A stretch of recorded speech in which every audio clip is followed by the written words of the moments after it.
For you all's entertainment this evening, we decided to do what we did in 2007, which is to have a public demo debate. And honestly, we've been kicking around ideas for this demo debate for a little while, trying to figure out what to do. I turned on the TV the other day. I saw it come on. It says Fox News, Fair and Balanced. So I said, well, I'm going to check this out for a minute. So I watched what Fox News interpreted Fair and Balanced to me. And after watching it for about 5 or 10 minutes, I had a perfect idea. We're going to have a fair and balanced public debate between the C team from the year 2001 on the affirmative and 2 of the program's NDT semifinalists on the negative.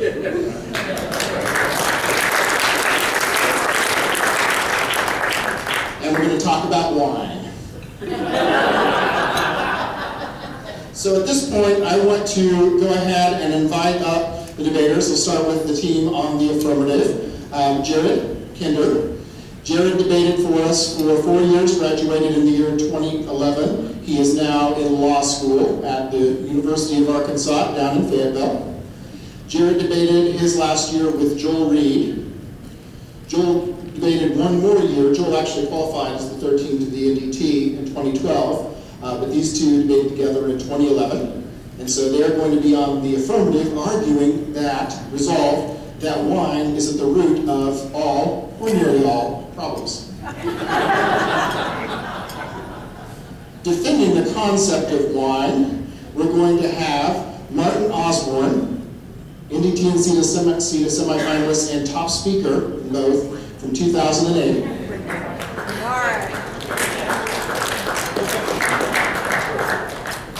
And 1973 NDT semifinalist and program benefactor Tom Black.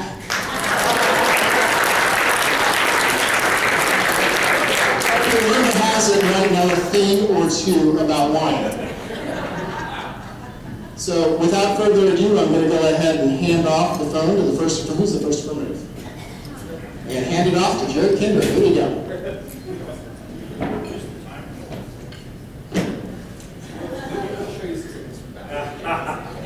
Too much, learn how to stop it.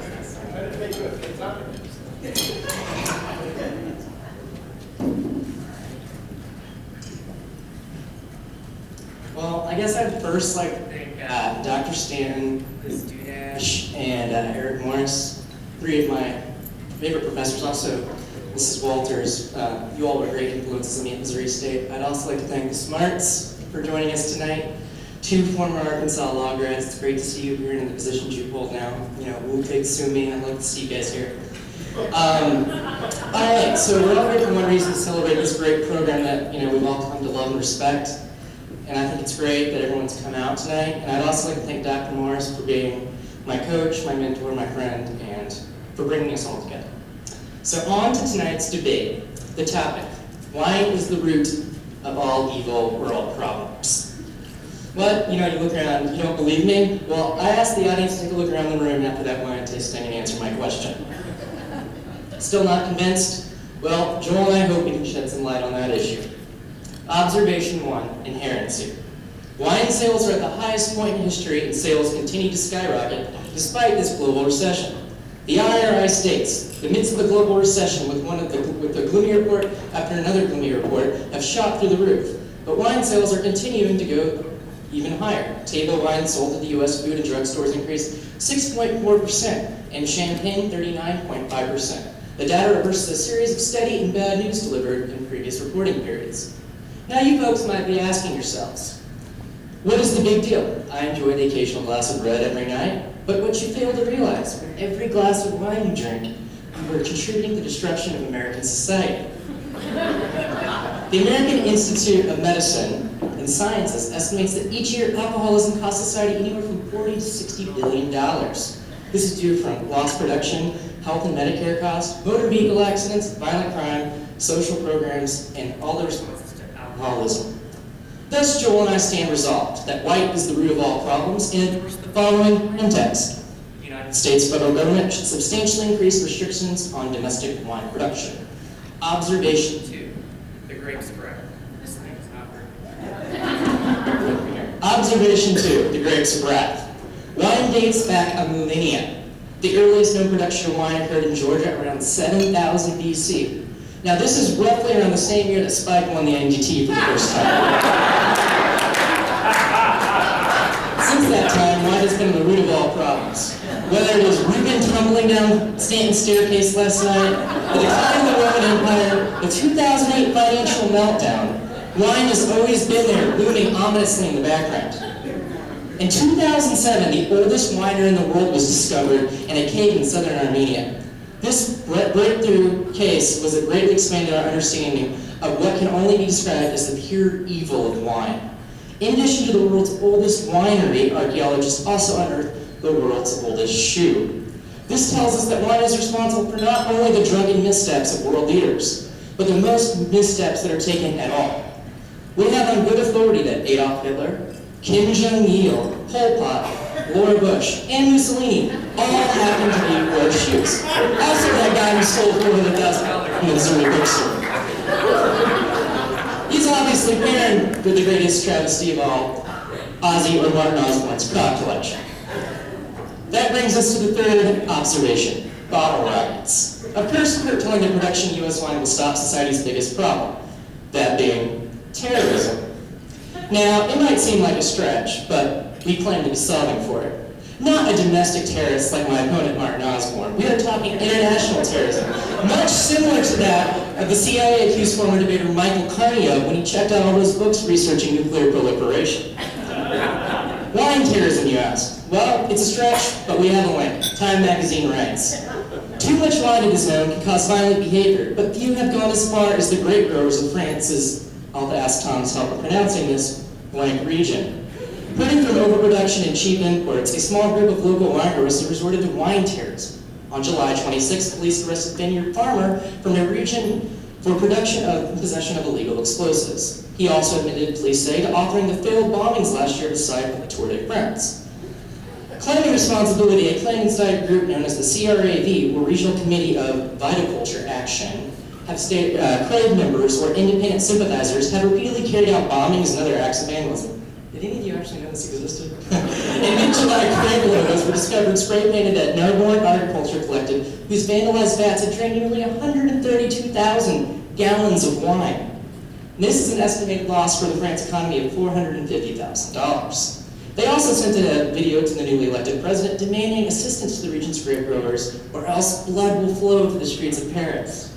Now, you might be asking, how could we solve for this? But this is dire action. It's literally try or die for the affirmative team today. Without U.S. imports of wine, international wine terrorists will have no reasons to act. So by curtailing, we'll be solving for this. With this in mind, I can only ask for affirmation, and I stand open for cross-examination.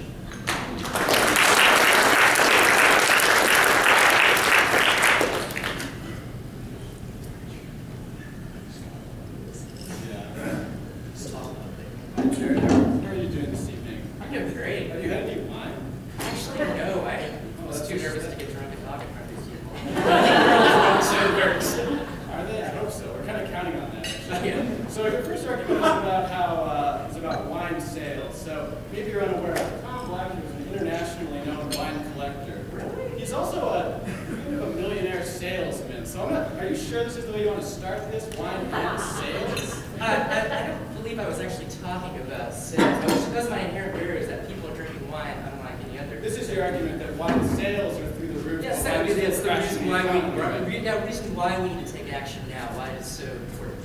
Why is that exactly? Why you say that wine's been around since before Old Spice. Yes, so. but the impact is obvious, it's terrible. We're talking about a lot of time here. I mean, where? When? Any day now, these CRAV people could be attacking, even the president of France, it says. Blood will flow to Paris, so let's take action. I'm waiting, so what's the problem? What's the problem? We don't want terrorism, nobody in this room wants terrorism. In France? Yeah. Okay, I might feel like make another argument here about, actually we weren't sure about this. Tom wanted me to make sure, was it pocket rockets or was it? We were just giving them funny names, kind of like the riffs around bottle rockets, wine jokes. Right, bottle rockets. So we're getting drinking and fireworks. So does the plan ban the 4th of July? No. Actually, the plan endorses everything all Americans. We were going to take the stance that wine is not an all-American drink. Why is that? Because it ruins the French economy, South America? It is a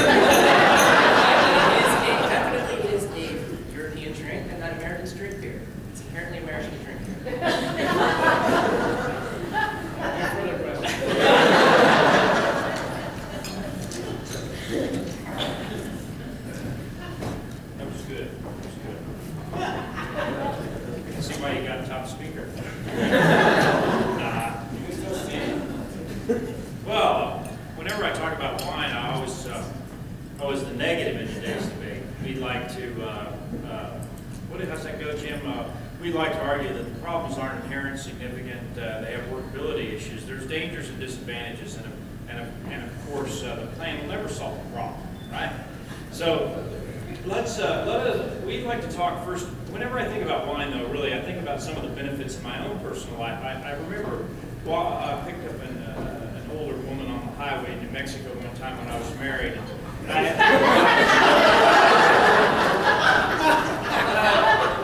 I put a bag of wine there in the front seat where she got in, and she said, "What's in the bag?" I said, "Oh, that's a bag of wine I got from my wife." And she looked out the window the longest time, and then she looked back at me and she said, "Good trade."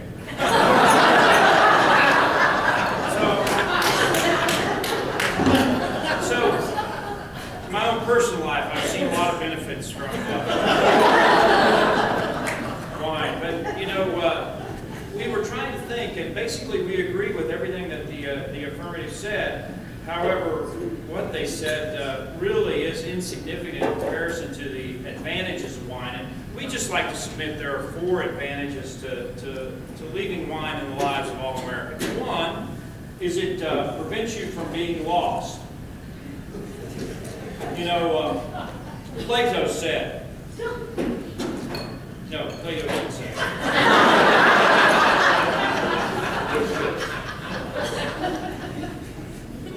It was actually Jim Anderson. He said, "There must be always wine and fellowship, or we are truly lost." And I think his experience at Dartmouth, my sophomore year, perfectly illustrates that if he had been drinking wine instead of beer that night, perhaps some of you don't realize he broke the record for consumption of beer at the Dartmouth debate tournament. The previous record being 33 Dixie cups, Jim consumed 43. And he was totally disoriented, lost, and ended up in White River Junction, Vermont. And I would submit, if it was wine, he would have never been lost. Secondly, I'd suggest that wine is a gift from the gods. And Cardinal Richelieu said, "If God forbade drinking, would he have made wine so good?" And Plato did say, "Nothing more excellent or valuable than wine was ever granted by the gods to man." And Benjamin Franklin, you've heard of him, right, Joel? "Wine is constant proof that God loves us and loves to see us happy." We'd suggest thirdly,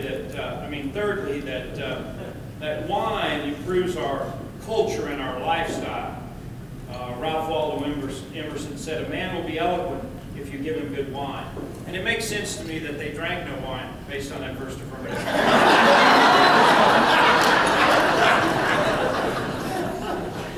And I noticed he was a little uptight. William Shakespeare made that clear. "A man cannot make him laugh.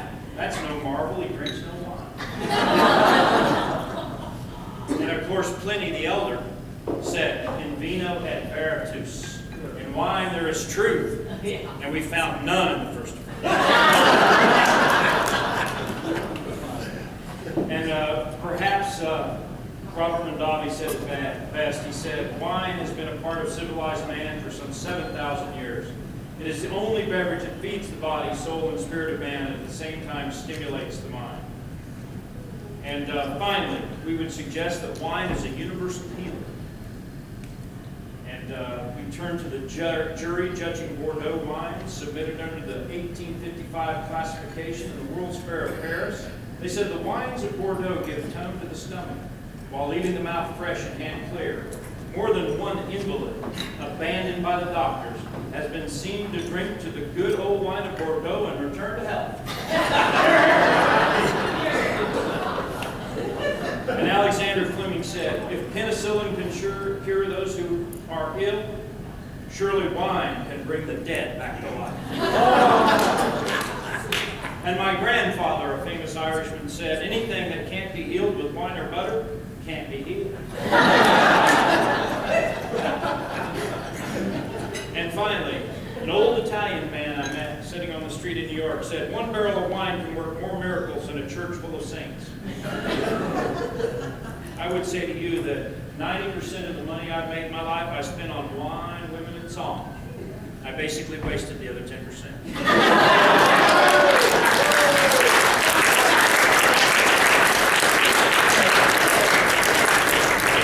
It's been a while, hasn't it? Yeah.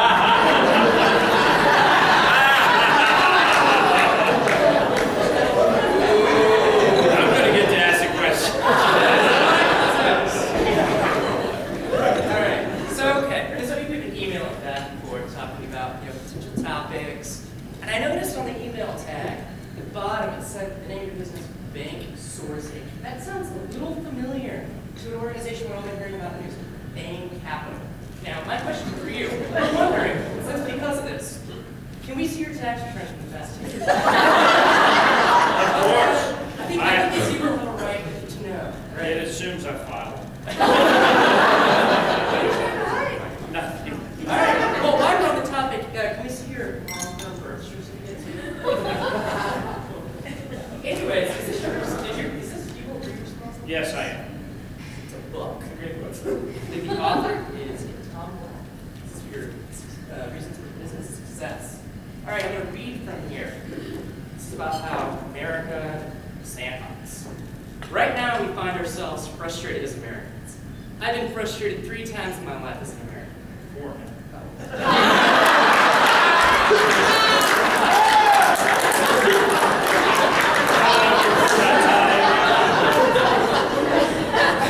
All right, so these 4 times, Vietnam, or 3, excuse me. Vietnam, President-Nixon's behavior, and the prevalence of wine that is destroying our country. You seem to be conceding our point this time. Yeah, I did it. Okay. I did it to sell more books. Do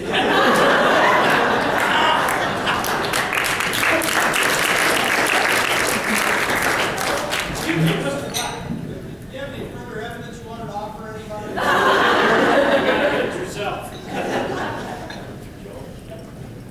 Thank you so much. I'll echo Jared's earlier comments. We're very grateful to speak in front of such a distinguished crowd. It's really been great to get to But kind of, I wanted to start by also telling a story. There were actually 3 men that were on a wine conquest. They were out looking for, a new place to plant a vineyard, and they were wandering actually through the Amazon. There was an American, a Frenchman, and an Italian, and they all happened to be kidnapped by a group of rebels. They were taken hostage, and they were basically forced to sit in a small hut where they were told that they were going to cut out their innards and make their skins into boats. A bit frightened, they were asked for their last request. The Italian came in and he said, "All I want is a good glass of wine, and if you'll put poison in it, that's how I'd like to die. I don't want to experience any pain." So he drank it and quickly died. The Frenchman, seeing that this worked, came in and did the exact same thing. Like any good Frenchman, died without a fight. The American came in and said, "Well, that seems kind of silly to me. I think what I would like is my last request is a fork." A bit bewildered, the natives went out and they brought back a fork.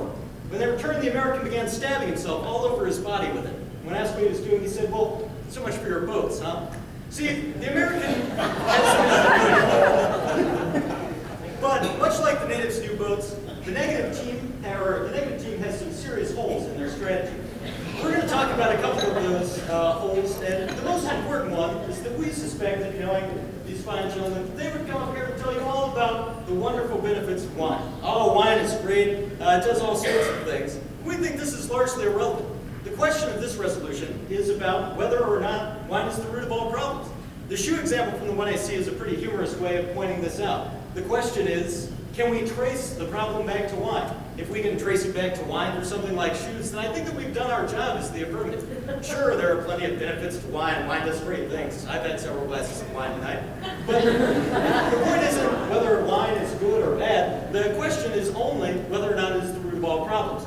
As we've already established, it is the root cause of the financial crisis. We have some evidence here actually from NBC that while the disgraced American financier Bernie Madoff languishes in Bernard Medium Jail, North Carolina, authorities have announced that they will be auctioning off his extensive wine and spirits collection. The prices may be lowered down, but even so, a box of 12 bottles of Bordeaux and a bunch of other French words that I can't pronounce, 1998 will cost an estimated $48,000 to $60,000. Now, obviously, Bernie Madoff had to embezzle all of that money so that he could pay for all of this ridiculously priced wine. I think that we're going to get out a lot of their offense here, and all that they have to do is come up with some problem that we can't trace back to wine. That's their only job as the negative. If they're able to do that, then we'll concede the debate and just enjoy a couple of glasses with them. But I think that they're going to have a hard time doing this. See, all problems have some root in wine. This morning I couldn't find my keys. That was because last night at Dr. Stanton's house I had several glasses of wine. What color socks am I going to wear? It's all about considerations of spillage whenever you're going to a wine event. This year the college debate resolution is about energy, and when we think about energy, obviously any energy solution would have to deal with wine. We'd have to deal with the production of wine and the amount of money that goes into not only the processing and creation. I don't really understand all of the science. We'll defer to Tom Black on that one. But it all traces back to wine. Wine is at the root of all problems, and that is the only question for this debate. Thank you very much, and I'll cede the rest of my time for negative preparation.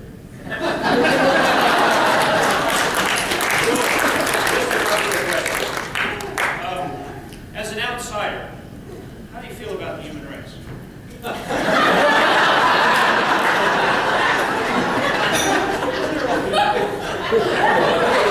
kind of wondered that while you're going through this. Have you ever, are you familiar with the term limerick? Yeah, I just have a question. Have you ever heard this limerick? There once was a couple named Kelly. They would walk around belly to belly because in their haste they use library paste instead of petroleum jelly. Are you familiar with this limerick? This is not a limerick. Do you know any songs at all? I mean, oh, you do? Well, would you mind giving us the first few lines of a song or two you know? Just any song. Yeah.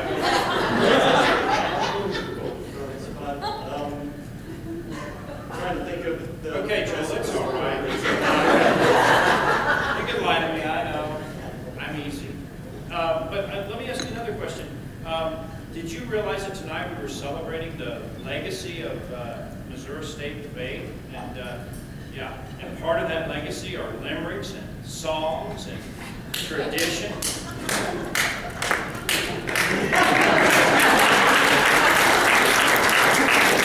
Did you realize this? And yet you don't have a song for us. I'm a little embarrassed by that, aren't you? Aren't you, Spike? Yeah, I thought so. Keep going. Thank you very much, Joel.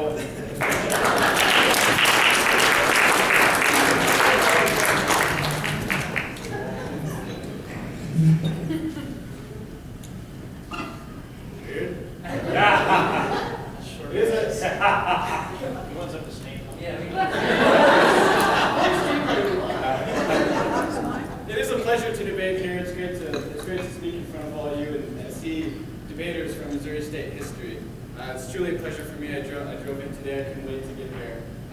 It's also very exciting to debate with Tom Black. I've known him for so long. It's really fun to get up here and debate these guys who I barely know at all. So I'd like to begin by pointing out that there's just no response at all to the fact that Tom traded his wife for a box of wine. I don't understand how they expect to win this debate without responding to this huge advantage. I mean, we've got evidence from a woman in New Mexico. Is there really any way to match that? I don't know where their economic studies come from. He tells a story about three people. It's nice to see that Joel has some appreciation for history. The fact of the matter is that not only is wine the past, but wine is also the future. Wine is an instinct, according to Andre L. Simon. The joy is that wine is of sunshine. Wine is not a drug. It's never a craving. It seldom becomes even more habit. It is an instinct, a man's time-honored joy. Now, I've been drinking wine for about 30 total minutes of my life. I can back this up with full fervor that this is a true instinct that I've been missing out on. They set the standard that we must be able to trace the problems of society back to wine. Well, I think it's blaming wine a bit much to point the finger for Bernie Madoff in the entirety, I'd say. It's also true that it's impossible to do this tracing process without wine. We have a piece of evidence here that indicates that, in fact, wine does not distort, but it clarifies perspective. It seduces in a way that is worthy of being human. It's the only way we know how to decipher information. It's literally impossible to trace this if you haven't already begun to drink. Certainly all of you feel that you have a special connection with history in this very moment. I'd like to rest my case right here, but I think everyone wants a little more entertainment. But it really does just go to show just how clouded the vision of the opposition is. He makes this argument, I guess, about how he lost his keys last night. We already have a response to this. They're not responding to our evidence from Anderson, who indicates that wine solves lostness by fostering fellowship and community. I don't think wine is the problem. I think he just doesn't have enough friends, maybe. He also indicates that these keys were lost after just a little wine. Maybe he didn't have enough wine. Always a possibility. I don't have a response to the Richelieu, Plato, Franklin. These are smart guys. They all swear wine comes from above, a gift from the gods. If the topic is about the root of all evil, are they really blaming God for all evil? It's just something heavy to drop on us, you know? This is something heavy to drop. I'm trying to speak to this older audience. Yeah. And finally, even if there are certain pitfalls to wine, we can all rest assured because it's also the universal healer. You remember the anecdotal evidence about some guy going to the doctor and drinking his way out? That's good stuff. Whatever's going to happen, you've got wine right there. We've even got evidence that says wine can bring people back from the dead. I mean, what are we worried about? Just keep drinking. We've got Tom's Irish Grandpa. We've got some random guy from Italy and on the street in New York. I think we can trust these people. They have evidence from economists. When was the last time you really trusted one of them? Be happy to answer more questions if you have any. Just a couple. Fortunately, most of our questions are premised on the idea of you not drinking wine. Oh,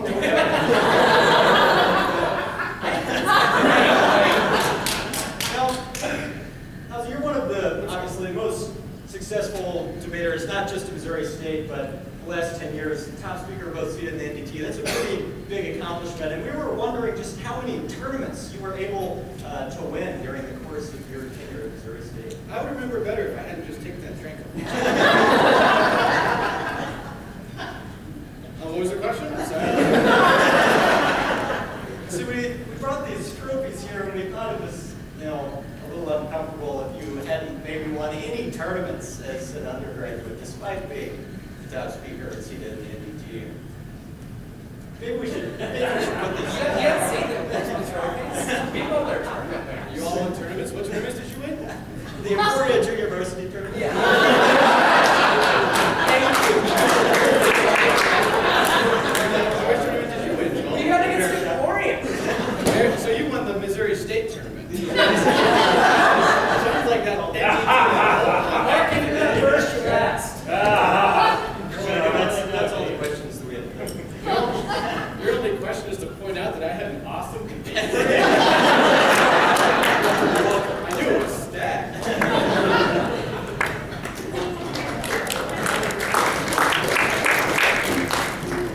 So, W.C. Fields said, it was a woman that drove me to drink, and I never even wrote to thank her. And I remember the great pirate captain, who and his crew came to him having discovered 2 British frigates sailing up over the horizon, said, we will sink those to the bottom of the ocean. Bring me the red wine. And he took the red wine and he splashed it all over his shirt. And after the battle was over, they had sunk the 2 British frigates. And the crew came to him and said, Captain, why did you ask for the red wine? He said, because if I was wounded in battle, if you saw blood on my shirt, you might have gotten discouraged, and the tide of battle would have turned against you. they go, "You are the greatest captain." And to finish the story, about 5 weeks later, 5 Spanish galleons sail up over the ocean into view. And they run to the captain, and the crew says, "Captain, Captain, what do we do?" And he sees those 5 Spanish galleons out over the horizon. He says, "Bring me the brown pants."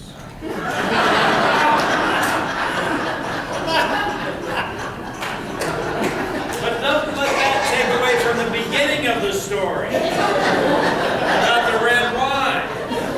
That's very important. You know, one thing that bothers me is that we never seem to get back to the advantages that the negative or disadvantages of the affirmative proposal that were so carefully outlined in my speech and so wonderfully supported by, what's his name?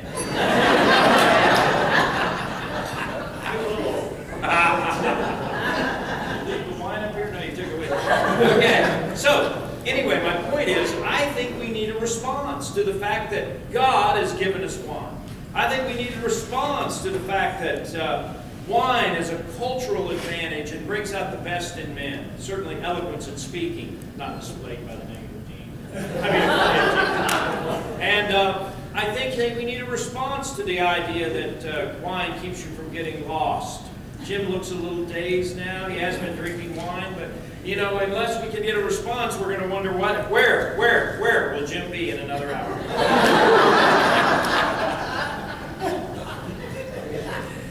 Yeah. No, that will live with Jim as long as I'm alive and Don's alive and Skip's alive. You know, yeah. And then finally, I think we need an answer to the fact that wine will bring out the best in all of us. Some of you may be trying to trade your wives tonight. I want you to remember that when we ask you to vote.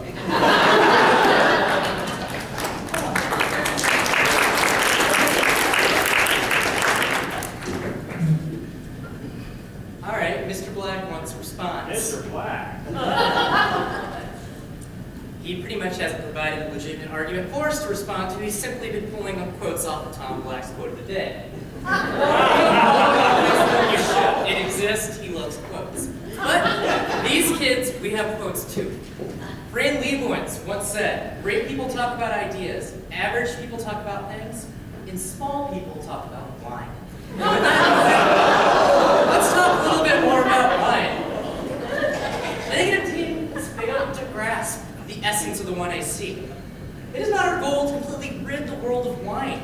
We are simply here to just restrict the sale of it. Because after all, if the world had been rid of, if there was no wine in the world, what would Dunlap carry in his travel cooler to parties? I beg Mr. Osborn of the 2NR, his last chance, to present the affirmative team with one disadvantage that links to the plan text.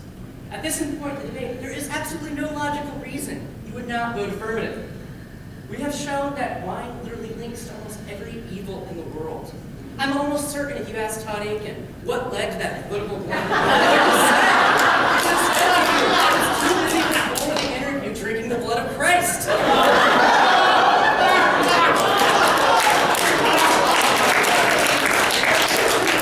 Thomas Fuller once said, another quote, we love these quotes, "Wine hath drowned more men than the sea."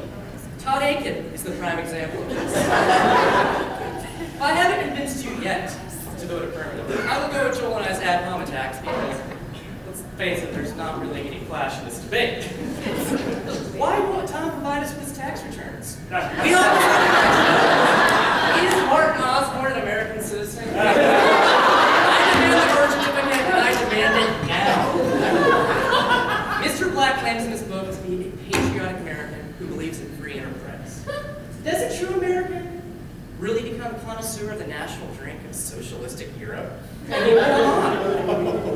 George Washington, Thomas Jefferson, Benjamin Franklin, and Sam Adams all owned breweries, not wineries, Mr. Black.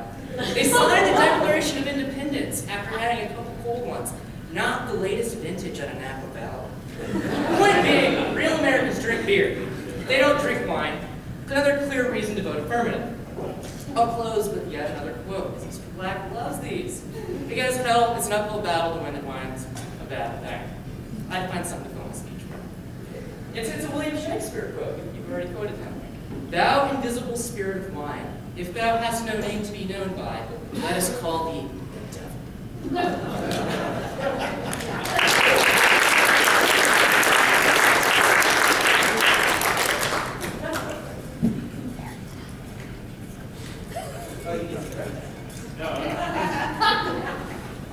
Just for people.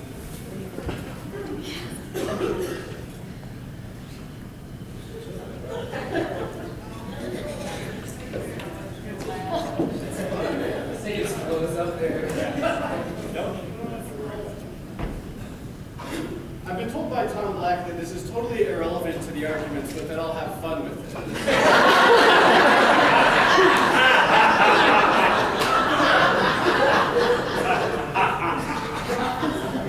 That's what Jackson used to do.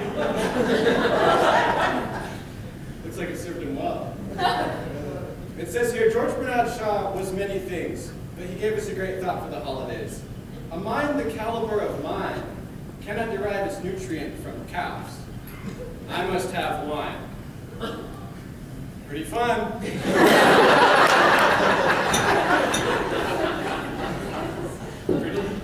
pretty irrelevant.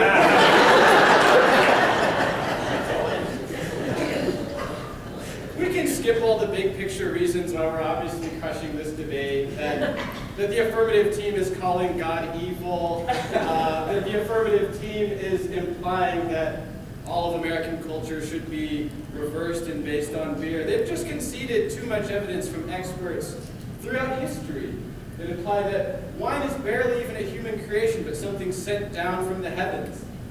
So strange that you would send the middle finger back up.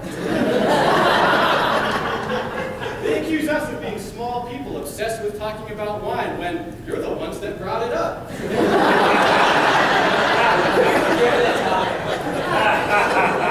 say that there's no disadvantage to the plan. They've forgotten the New Mexico woman story. There are decades of marriage as a disadvantage. Some of you all maybe have been living this disadvantage. Well, Tom tells you, we've got the solution. Wine. Drink more wine. Todd Aitken is the example of... I'm just going to move on. First it's Madoff, then it's Aitken. We go back to 07, it could be Bush. I'll get crushed in that debate. The point is they can't see clearly. They've conceded that only with wine can one have true perspective. They've already admitted that they cannot trace crimes through history without having a drink first. In fact, Joel, the last person that will speak against wine, has already admitted that he's kind of drunk. That just goes to show that if you believe anything he says, that you can thank wine for providing us with the truth. I also think that Jared really says a lot of insulting things for somebody who's from Arkansas.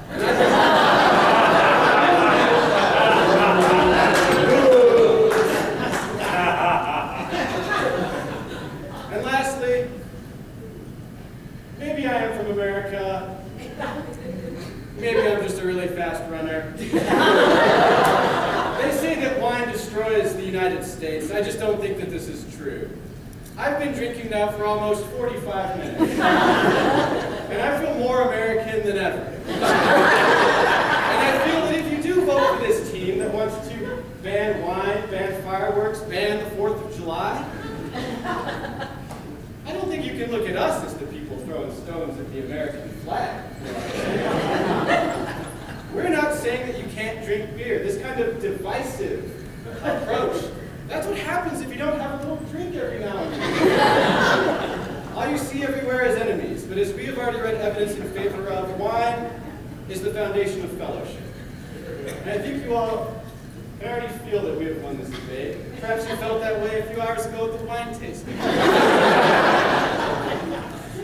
We would just like to thank you for joining in this fellowship and celebrating wine with Tommy.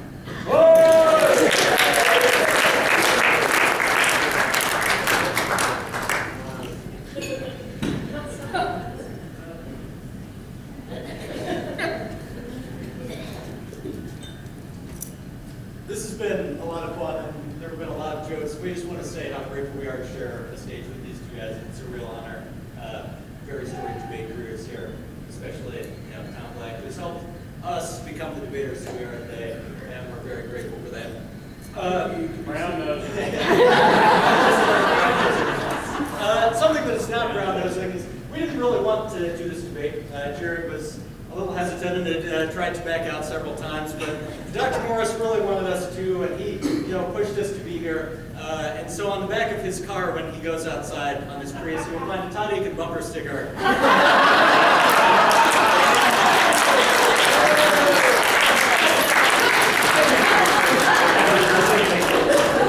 Is it legitimate? I hope it's his car. We hope. But in summation of the arguments that we've seen here, like I said in the 2AC, it's not a question of whether or not wine is good. There are lots of good things that wine has to offer, but the question of the resolution is it the root of all problems? We think that it is the root of all problems. There has been no response to the shoe example. We have blamed shoes that were found in the same cave as the first winery for literally every atrocity that has happened in the last 7,000 years, which I have not heard a response to. It can always be traced back to wine, and I think that is what this debate is really about. Well, they have lots of benefits and lots of good anecdotes. Not only do we have some pretty cool quotes ourselves, but we also have the truth on our side and logic on our side. The only thing that matters is if we can draw that line back to wine at some point. Thank you so much for listening and for being here. Please laugh.